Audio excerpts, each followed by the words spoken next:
자, 지금 시간 뒤에 시계로 9시 25분인데요. 우선 첫 시간은 한 35분 정도 진행할 겁니다. 오늘 내용은 한국 스포츠 정책 및 그 행정의 발전과 역사적 특징에 대한 것들을 정리해서 먼저 얘기할 겁니다. 여기에 표어가 체력은 국력이라는 말이 있고, 이런 얘기 들어봤어요? 운동하면서 아니면 대학교 와서 체력은 국력이라고 강조하시는 분이 아직도 있을까? 코치 선생님들 중에? 그러면 좀 옛날 사람인 거야. 자, 그리고 스포츠 복지까지. 자, 이게 뭘 의미하느냐? 이 의미에 대해서 오늘 차례대로 나가다 보면 알게 될 텐데, 우선 먼저 얘기하자면 체력은 국력이다 라는 얘기는 역사적으로 우리나라의 체육의 발전사와 많이 관계가 있습니다. 체육사 시간에 근현대사에서 얘기가 나왔을지 모르겠으나 오늘 배우는 정책의 도입 부분에서도 매우 중요합니다. 왜? 저 표어 때문에 우리나라의 체육이 이만큼 발전할 수 있었다. 그리고 그러한 배경을 가진다라는 걸 강조하기 위해서입니다. 자, 하나씩 보자면, 자, 우선 아까 표어 두 가지, 체력은 국력, 그리고 지금 강조되고 있는 스포츠도 복지다, 스포츠도 생활이다. 이걸 생각해 보자면 우리나라의 체육 정책, 스포츠 정책은 대내적인 측면과 대외적인 측면에서 좀 이야기를 나눌 수가 있습니다.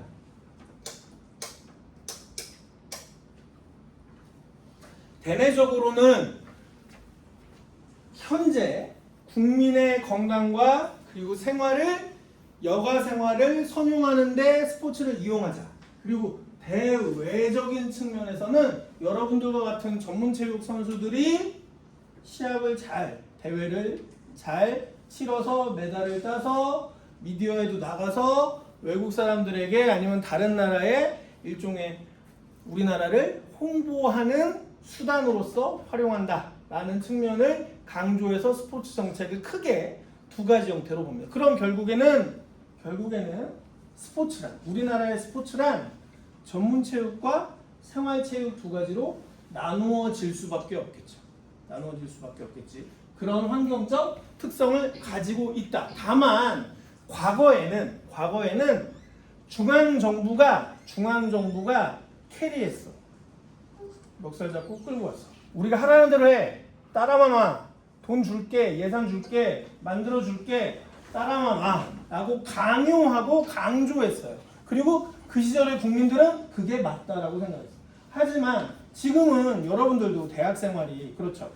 자기 스스로 자율적으로 정하고, 그리고 내가 하고 싶은 공부를 하고, 물론 우리는 운동을 하다 보니 시간적, 장소적 제약이 약간 있기 때문에 일반적인 종합대보다는 자율성은 떨어져. 하지만 그래도 과거에 비하면 많이 좋아졌죠. 선생님 때를 얘기하면 조금 너무 오래전 얘기라 그렇지만 20년 전, 25년 전에 선생님이 1학년 때만 하더라도, 99년도에 1학년 때만 하더라도 선생님 뒤에 한 공사학번까지는 수업을 정할 수가 없었어. 시간과 요일 시간 그리고 과목은 전공 과목 필수라고 약 80%가 필수 과목으로 묶여 있었어요. 그러면 내가 할 수 있는 건 학교가 정해놓은 규정 내에서 졸업학점을 따야 되는데, 교육과정은 그 졸업학점보다 오버해서 초과해서 만들어져 있어. 그러면 내가 하기 싫은 거 빼기만 하는 거야. 넣는 게 아니고, 내 시간표를 내가 짜려고 하나하나 조합해서 넣는 게 아니고, 이미 짜여진 시간표 내에서 내가 하기 싫거나 필요 없는 또는 내 시간에 맞지 않는 걸 한 2개 정도 뺄 수 있었어요. 그러니까 모든 학과생이 같이 매번 있고, 내 동기가 매번 같이 공부하고, 그래서 당시만 하더라도 과별로 강의실이 정해져 있어. 1년 내내 같은 강의실이고 선생님이 왔다 갔다 하는 거야. 선생님이. 여러분들은 지금은 과목마다 수업이 바뀌고 과목마다 강의실 옮겨 다니잖아요. 선생님 1, 2학년 때만 하더라도 학생이 앉아있으면 선생님만 바뀌었어. 왜냐면은 똑같은 학생이 똑같은 과목을 계속 들으니까. 각 과별로. 자, 그런데 그렇게 우리가 체육을 길러냈을 때, 이런 예처럼 체육을 60년대부터 기르는 동안에, 성장시키는 동안에 정부가 끌고 왔다. 그런데 세상이 바뀌고 경제가 바뀌고 사회가 바뀌니까 사람들의 요구도 바뀌고 필요도 바뀐다. 그래서 지금은 지금은 일반인들은 생활체육에서 자기의 건강과 여가 시간을 즐기려 하고 그래도 아직은 나라에서는 국가에서는 스포츠만한 부가가치를 창출하는 게 많지 않아. 물론 돈으로만 따지면 반도체나 AI나 더 많은 큰 과학기술이 있죠. 더 뛰어난 과학기술이 있는데 스포츠는 무엇이 좋으냐? 투입 대비 성과가 매우 좋다. 자, 반도체 하나 길러내려면 수십조 원의 돈이 들어갑니다. 그리고 그 수십조 원이 과연 성공할지 안 할지는 장담할 수가 없어. 물론 모든 일들이 그래. 성공을 할까 안 할까는 뚜껑 열어봐야 됩니다. 뚜껑 열어봐야 되는데 그래도 투자 대비 성과가 큰 건 스포츠다. 그래서 스포츠를 고부가가치 산업이다. 21세기 서비스업 중에 4차 산업이 아닌 3차 산업에 들어있는 서비스업 중에는 스포츠만한 고부가가치 산업은 없다라고 우리 스포츠 전공하는 사람들은 얘기를 합니다. 투입 대비 워낙 크니까. 자, 우리는 비인기 종목, 우리가 흔히 우리나라 사람들이 얘기하는 비인기 종목 이런 개념도 우리나라에만 존재해. 비인기 종목이다, 인기 종목이다. 우리나라에만 존재하고 생활체육이다, 전문체육이다도 우리나라에만 존재하는 개념입니다. 자, 그런데 우리가 어쨌든 세상 사람들이 흔히 얘기하는 프로스포츠가 아닌 종목들이 이 학교에 있어요. 근데 선생님 아까 스포츠는 고부가 가치라고 그랬어요. 그러면 내가 100만 원을 투입하면 최소한 1000만 원, 1억 원 벌 수 있어야 하는데 우리는 안 그런데요? 그렇긴 하죠.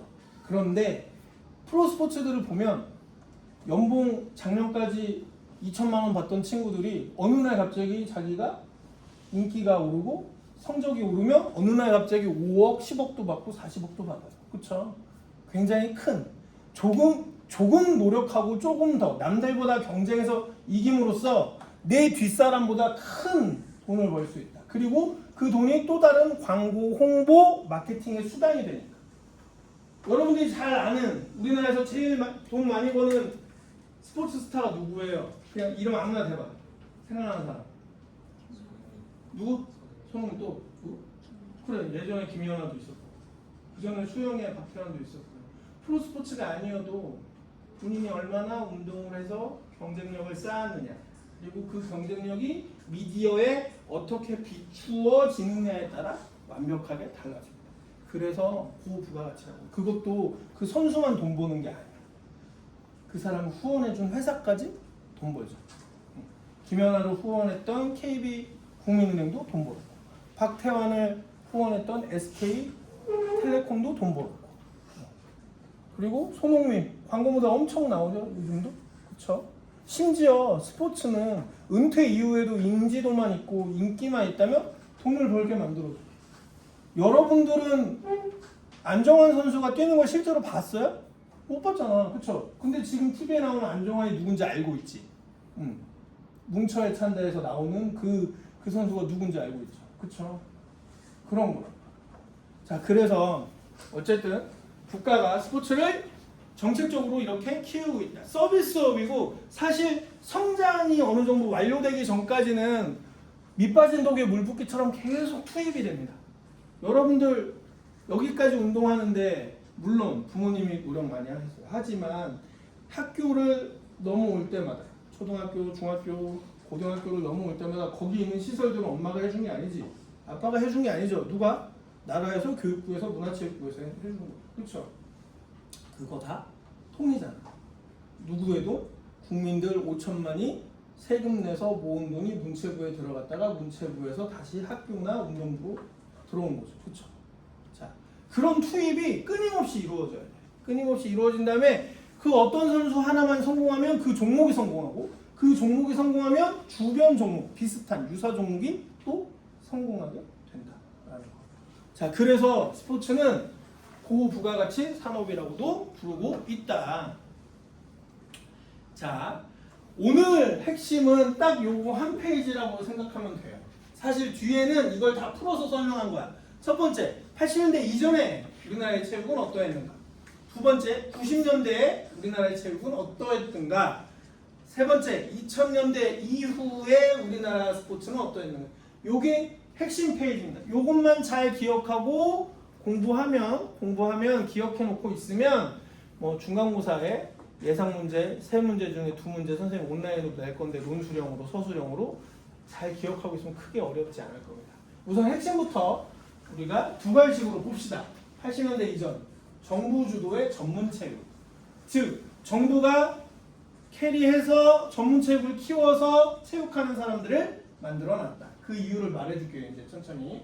그 다음에 90년대 자 그렇게 전문체육을 키워서 88년도에 올림픽까지 마치고 나서 우리나라가 경제가 계속 성장하니까 자 이제는 돈 벌었으니까 남는 시간에 돈 좀 쓰면서 여가 생활하세요 라고 하면서 생활체육을 보급했다.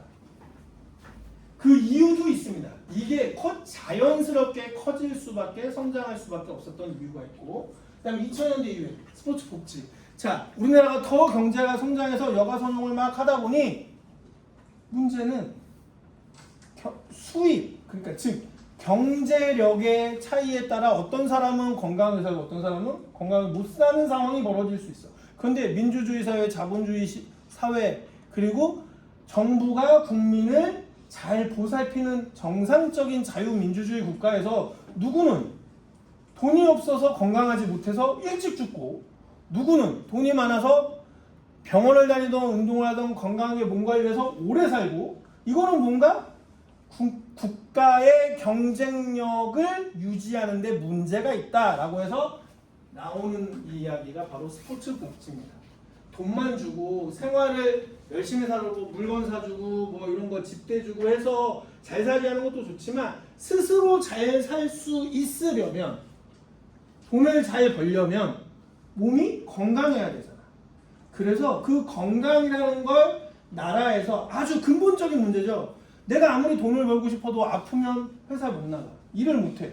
그러니 가장 근본적인 문제는 국민이 건강하게 살 수 있도록 해주는 것. 그러면 병원을 많이 지을까? 의사를 많이 배출할까? 그리고 의료비를 많이 내줄까? 중요하죠. 하지만 병원에 가는 이유, 약국에 가는 이유는 뭐야? 아프니까 가는 거야. 근데 아픈 순간부터 뭐야? 건강하지 않은 거예요. 즉 국민이 건강하다는 것은 아프기 전에 예방하고 만들어 놔야 되는 거잖아요. 그럼 그렇게 건강하게 미리 만드는 건 뭘로 가능하다? 스포츠로 가능하다. 우리가 밥만 먹는다고 건강하지 않죠. 밥만 열심히 먹고 가만히 있어봐. 살찌고. 그렇죠? 그러니까 결국에 국민이 올바르고 활동적이고 건강한 경제 활동을 하기 위해서 몸 자체가 튼튼해야 돼.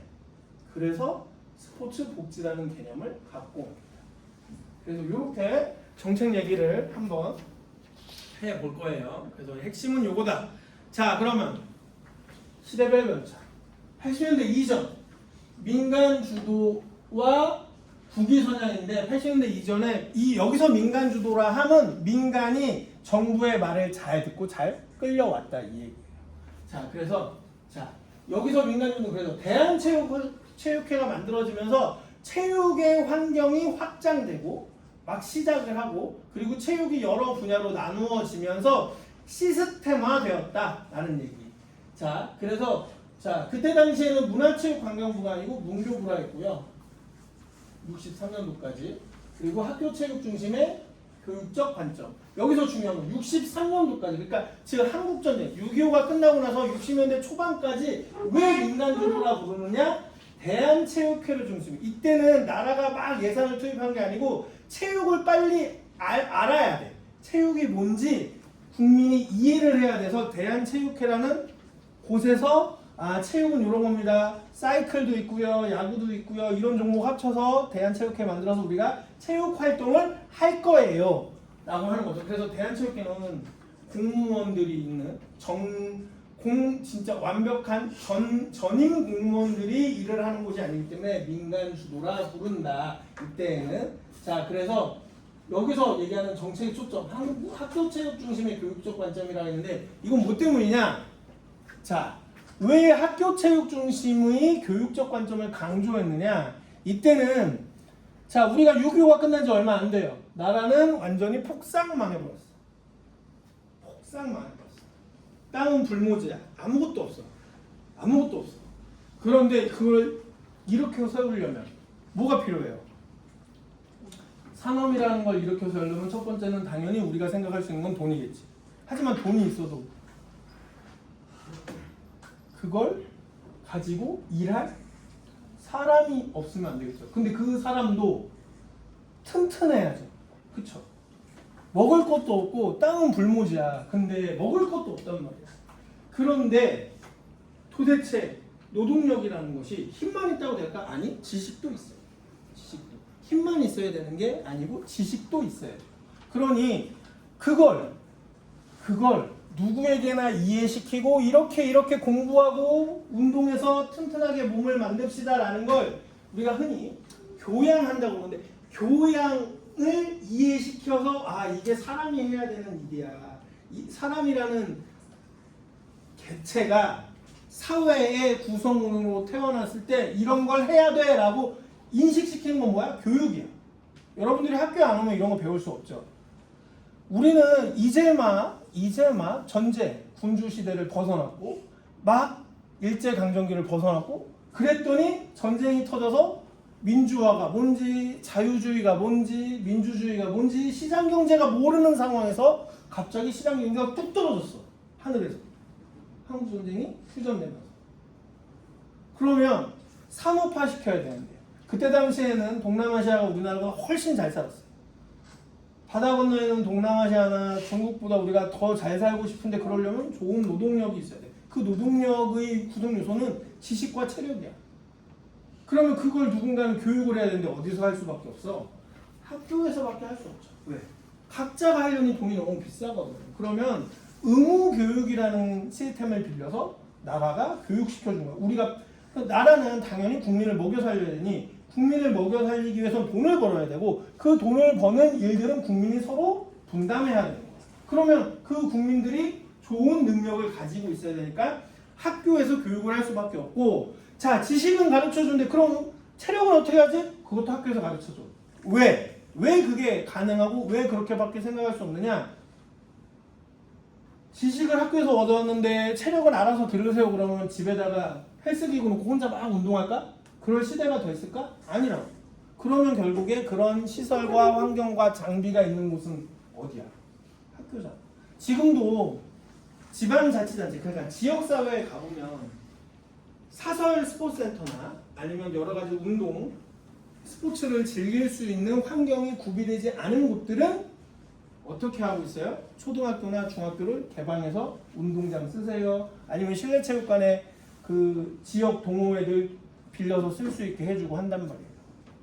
없으니까. 사설시설들이 부족한 지자체는 그렇게 합니다. 물론 사설시설이 많아도 그렇게 해요. 요즘은 또 왜 그렇게 하느냐? 아까 얘기했죠. 스포츠의 복지. 돈이 없는 사람들은 사설센터에 가서 비싼 돈 주고 배울 수 없어. 그러니 조금이라도 저렴하게 하려면 국공립기관에서 환경을 대주면 조금이라도 그걸 누릴 수 있는 비용이 줄어들겠지. 싸지겠지. 저렴해지겠지. 자, 그래서 60년대 초반까지는 학교 체육 중심으로 뭘 하기 위해서? 체력을 길러주기 위한 교육의 개념으로 스포츠를 길러왔다.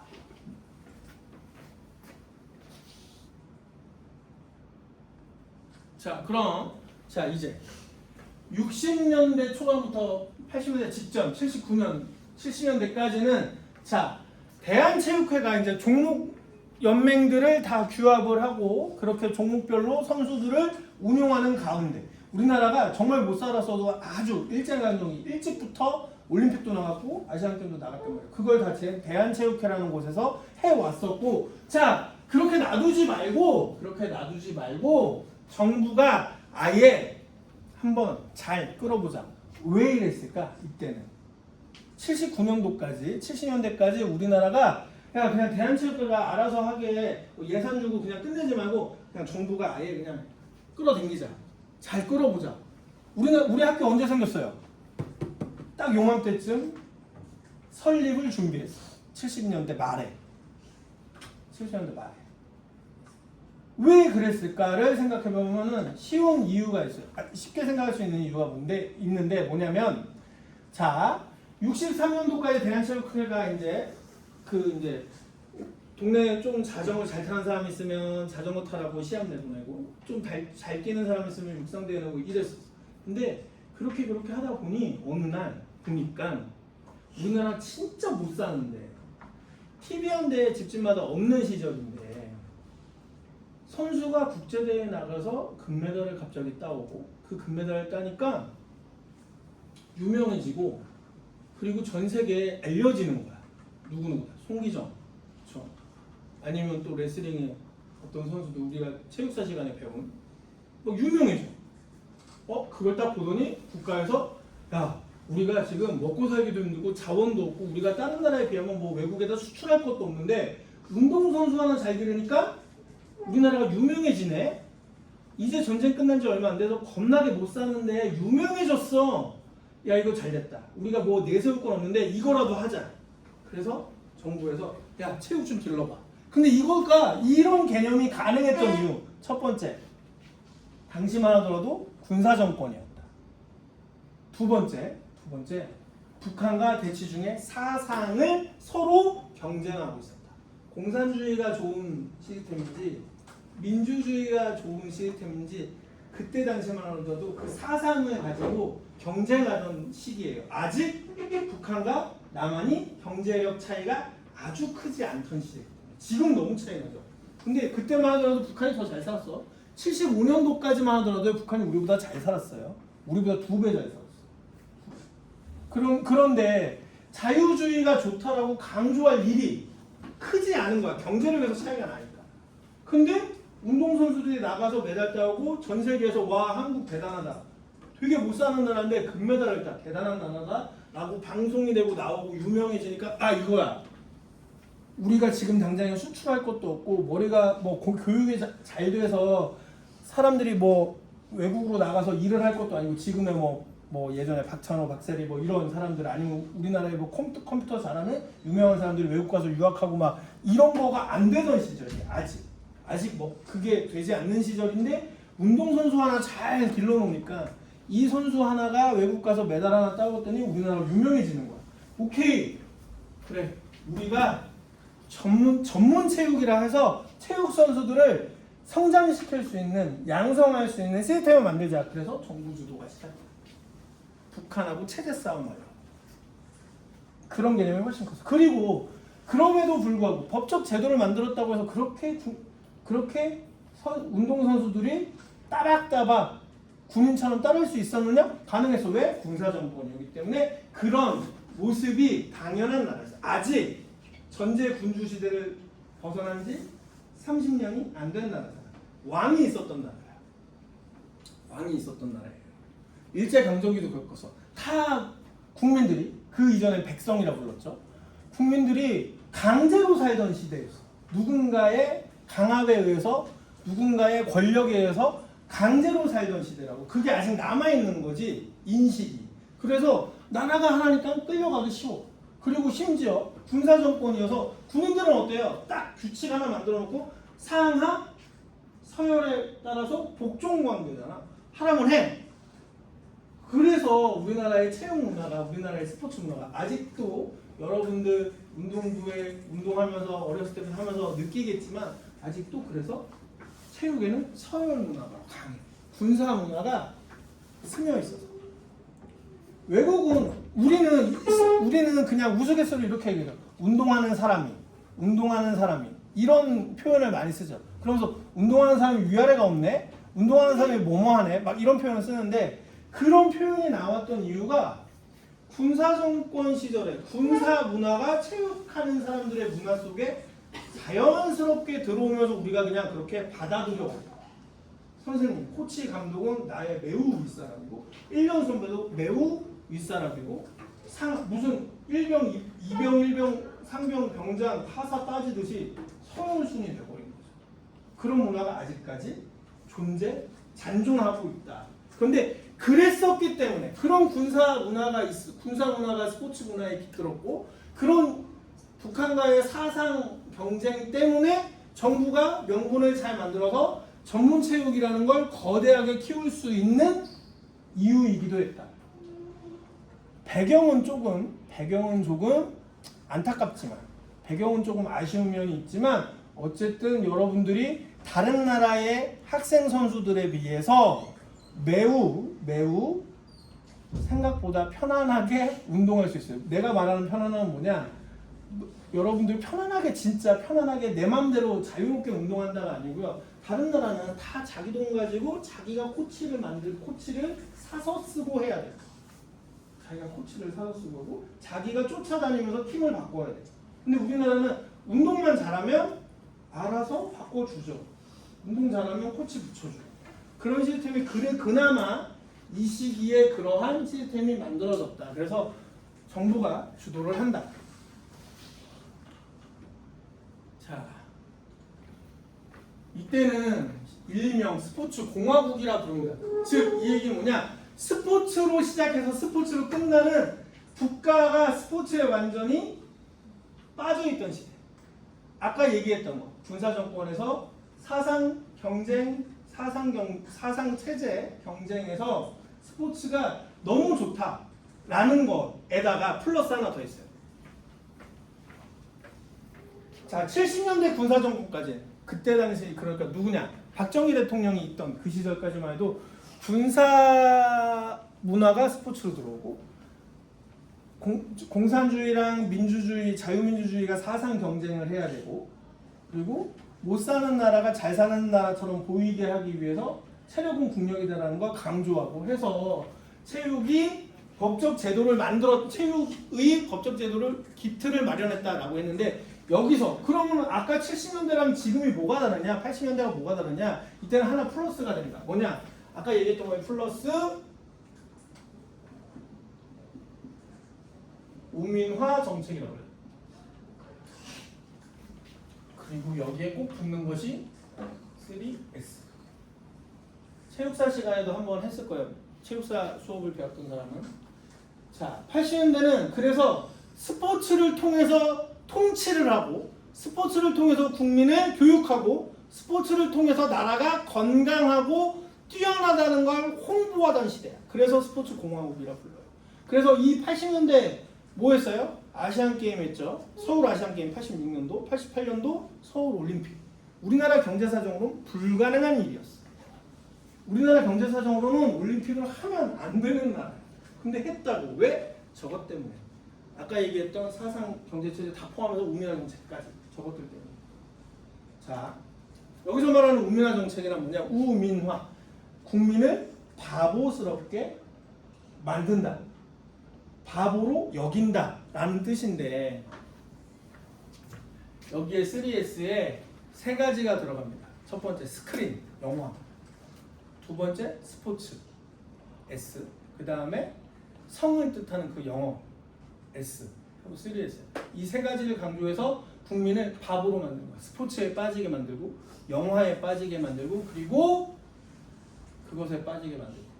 그래서 우리나라가 지금 여러분들이 왜 유튜브나 아니면 뉴스 같은 데서 많이 봤을 건데 외국인들이 놀러 오면 우리나라에 관광 오면 우리나라처럼 새벽 내내 밤새 놀고 먹고 하는 나라가 없고 이렇게 경제가 발전되고 이렇게 도덕과 윤리, 사회적 법제도가 잘 되어 있는 나라인데 낮에 굉장히 깨끗하고 잘 돌아가다가 밤이 되면 너무 휘황찬란하고 잘 노는 것도 잘 논다 이거야. 근데 그러한 문화가 시작된 게 80년대예요. 왜? 다 풀어줬거든. 술집 밤늦도록 24시간 해도 된다. 유흥점, 유흥주점들 밤새도록 해도 된다. 그리고 흔히 말하는 불법적인 성적인 뭔가도 있어도 눈 감아주는 시대였어. 그리고 여러분들이 알고 있는 그 19금 비디오들, 19금 영화들이 법적으로 수위를 딱 레벨을 딱 정해서 여기까지는 극장에서 해도 돼 라고 했던 시대가 80년대였어. 그래서 국민들이 계속 정치에 신경 안 쓰고 다른 데 신경 쓰게 만들려고 했던 거예요. 그래서 우민화 정책이라고 했고 거기에 스포츠가 들어가 있어. 그럼 스포츠는 왜? 우리나라에 81년도 프로야구가 창립, 82년도 프로축구가 창립. 왜 만들었다? 일 끝나고 데모 안 하고 민주화 해달라고 데모 안 하고 일 끝나면 저녁 시간에 경기장 가서 경기 보라고. 그래서 지역연고 거기다가 지역 갈등도 사실은 스포츠 때문에 아니면 요 시대에 더 확실하게 만들어요.